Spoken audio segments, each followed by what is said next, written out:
So lately, after playing Resident Evil 3 Remake, I had the sudden urge to revisit RE7. You know, the game that helped return this franchise back to its survival horror roots, again bringing not just the old school fans of the series back, but also getting new fans that would help propagate the remakes that followed its success. But like I said, after returning back to this game, I can appreciate it much more now for how much it influenced the course of this franchise as a whole, not just in the overall genre and feel for the game, but also my speculation on how they used RE7 as a proving ground on how to program and emulate the famous two tyrants that we fought in RE2 and RE3 Remake. Also, not only that, looking back, RE7 was used to see how the fanbase for this game felt, going back to the horror aspect that made Resident Evil famous in the earlier titles. So in this video, we'll just do a quick homage to Resident Evil 7 and see how this game as a whole made such an impact for this franchise, starting with the history of events prior to this game's release, the reception and direction on what this game laid out for us, and the subsequent games that would come after it.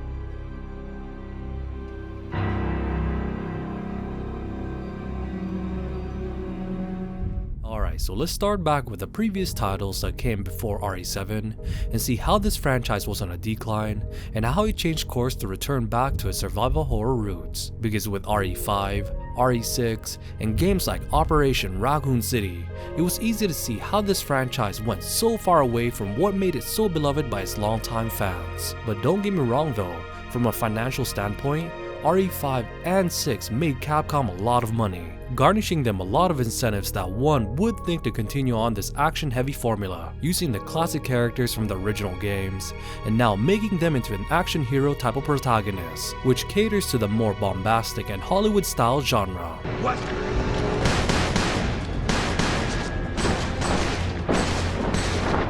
But even with this financial success, Capcom did receive a lot of criticism on how Resident Evil strayed away from its horror roots and implementing a very heavy action-based gunplay type of game that was so prevalent during this time in the gaming industry, because AAA titles like Call of Duty definitely dominated a huge sector of the gaming industry, especially with an annual release of a new COD game. So with this in mind, it makes sense why the Resident Evil franchise would want a piece of that pie, but here's where they went wrong though, because the devs from Capcom wanted to have their cake and eat it as well, where they tried to appeal to its Western audience with all the new action-heavy mechanics, the over-the-top cutscenes, the plethora of quick-time events, and the abandonment of the classic survival horror formula. So with this in mind, Capcom had a big decision to make, which was to either continue on this road of the action-based shooter game, or go back to the slow-paced horror genre.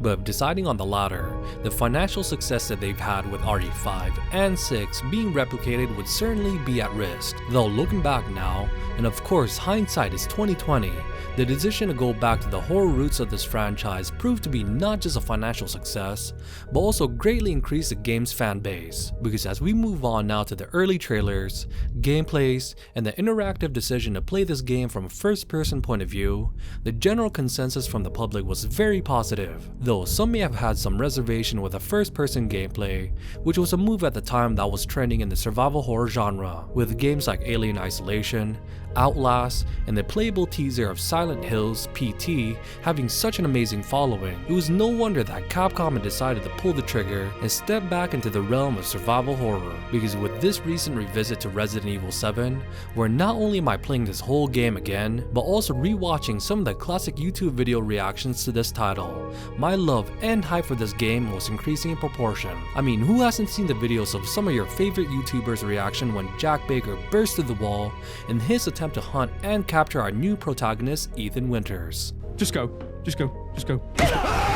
Also, since we're on this topic, wouldn't this moment of Jack Baker be the foundation to the two main tyrants that we'll eventually see in both Resident Evil 2 and 3 Remake? But I'll get more into that topic later on this video.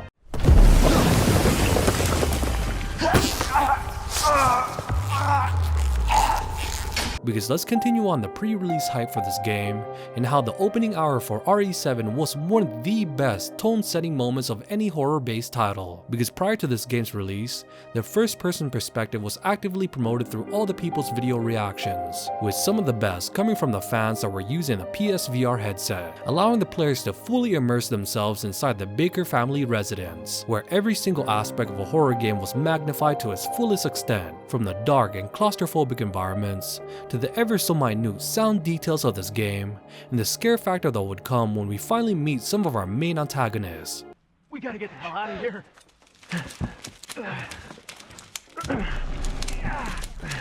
Come on.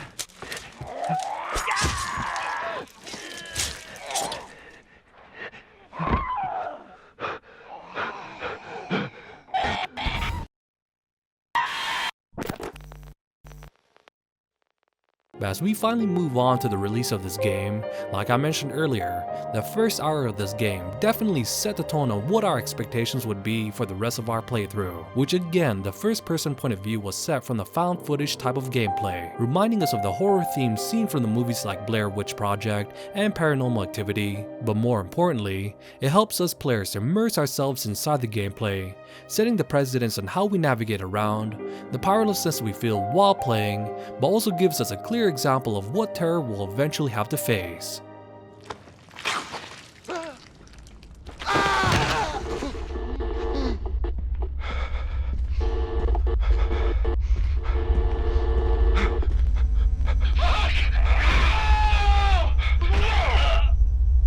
Because with the plot set up a little while after these horrid events, we find ourselves playing as a man by the name of Ethan Winters, who is in search for his wife Mia after going missing but suddenly sends him a recorded video message. This would then place him in the middle of the Louisiana outreach, with the environments and the feel for the setting has yet to be seen, because the swampy, humid, and the overall grimy but aesthetically pleasing places was so memorable. Even the Baker family residence main hall had a slight throwback to the Spencer Mansion estate from Resident Evil 1, with the staircase winding to the second floor, and to navigate around this house and its many secrets was a great highlight to this game, allowing us to explore the main residence, the guest house, and the many more sub-settings. But on top of all this new environment, the story of this game helps us advance on this franchise's many viral and catastrophic events, with a new strain called the Mold is now the main catalyst that would infect the Baker family, turning them into this insane group of individuals with their subset abilities,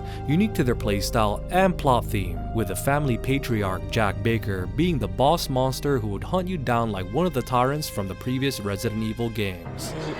I have to show her how to hold. She wants us all to show her our love. Daddy! You don't want to disappoint her now, do you?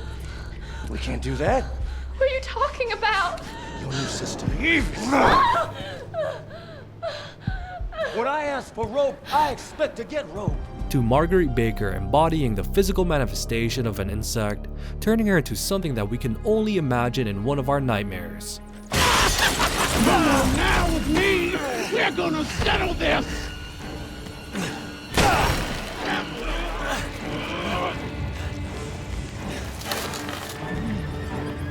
And then we have the shenanigan-bound but crazy member of the family, Lucas Baker. Ethan. Ethan. Hold on. I got some for you. Looky what I've got. You know what this is for? You know what Zoe wants to do with this?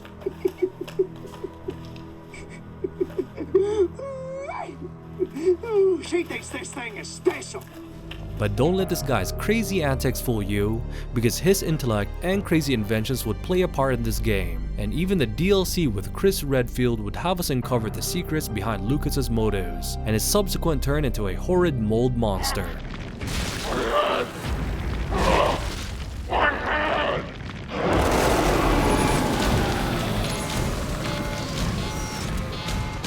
The air contamination is going off the charts. Kill that thing before your air tank gives out. Though with the Baker family being the spearhead points when it comes to the antagonist of this game, the true villain would be revealed as a seemingly creepy young girl, and her connection to the mold strain would be explored upon during our playthrough. They're mine now. What?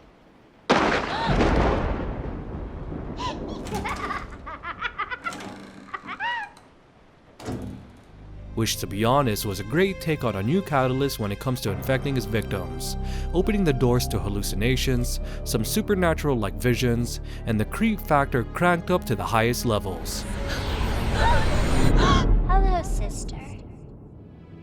But that's it for the game's plot discussion, because if you guys haven't had the chance to play this game yet, I would highly suggest you do, and the first person and slow puzzle solving aspect of this game shouldn't deter you from picking this game up, because trust me, sure it isn't the same action heavy experience that we got from RE5 and 6, but what this game does provide is a return to the survival horror roots that made Resident Evil such an amazing franchise, and also the mere fact that this game was developed contrary to what the franchise was heading into was a great direction to take, because it would have been easy for Capcom to keep releasing more Resident Evil games similar to RE5 and 6, but the core fan base became the focal point of this title, allowing us to experience a game that would set the foundation to the many amazing Resident Evil titles in the future, namely Resident Evil 2 Remake, and how that brings us back right in the middle of the Raccoon City incident, fighting against the hordes of zombies, the ones infected with a G-virus, and encountering our beloved tyrant Mr. X.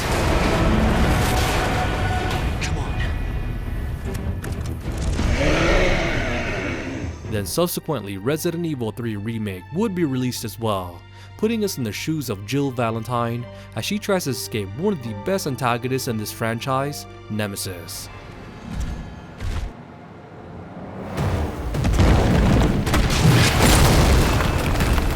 Last but not least, the revelation of Resident Evil Village or Resident Evil 8 being announced would now bring us back full circle, returning back Ethan and Mia Winters, while at the same time having Chris Redfield as a supposed villain of this game as well. Chris? Sorry, Ethan.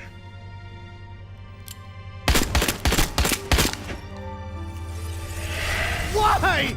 But with this rambling I just spewed out, you may be asking, what does Resident Evil 7 have to do with all these subsequent titles? And what connection does this have with the remakes? Well, for short, the return to the survival horror formula was restarted again with RE7, then the RE engine being in full display.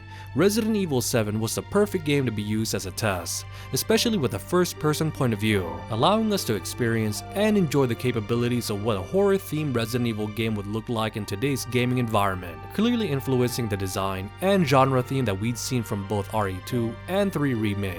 But to me, the three main aspects that RE7 contributed to help this franchise get back in favor with the many gamers out there was first, the experiment to see how the fanbase would react to a survival horror focused Resident Evil game again, and seeing the reception it would garner if the franchise does return back to its horror roots. The second would be its monsters, and how these creatures would be set as a prototype of sorts for the subsequent main antagonists from both RE2 and RE3 Remake.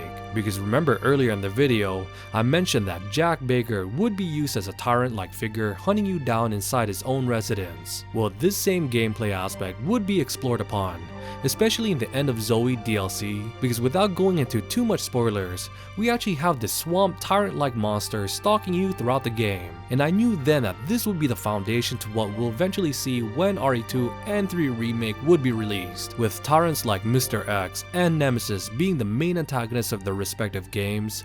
It was amazing to see how RE7 took the plunge and saw to it that a tyrant-like figure would be used in their title as well. Anyways, the third and last aspect that RE7 propagated would be the continuation of the storyline of Chris Redfield. Especially after seeing the new Resident Evil Village trailer, it was easy to see that the culmination of the events of RE7 has finally come back to haunt Ethan once again, and the return to the first-person point of view gameplay calls back to the same factor, allowing us to relive the horrors we had to face while playing as Ethan once again.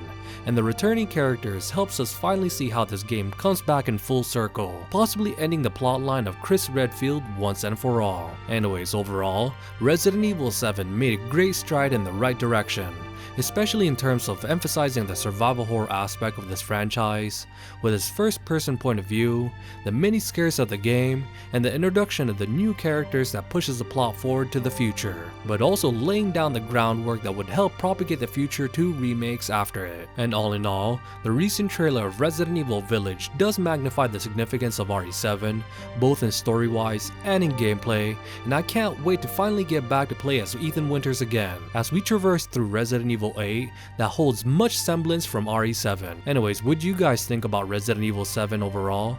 Please let me know in the comment section down below. Also, if you guys enjoyed the content, then please go ahead and smash that like and subscribe button for more content like this in the future. Anyways, thank you guys so much for watching, and as always, you guys have a great rest of your day, and this is Hey DeVuH, and I'll see you guys on the next video.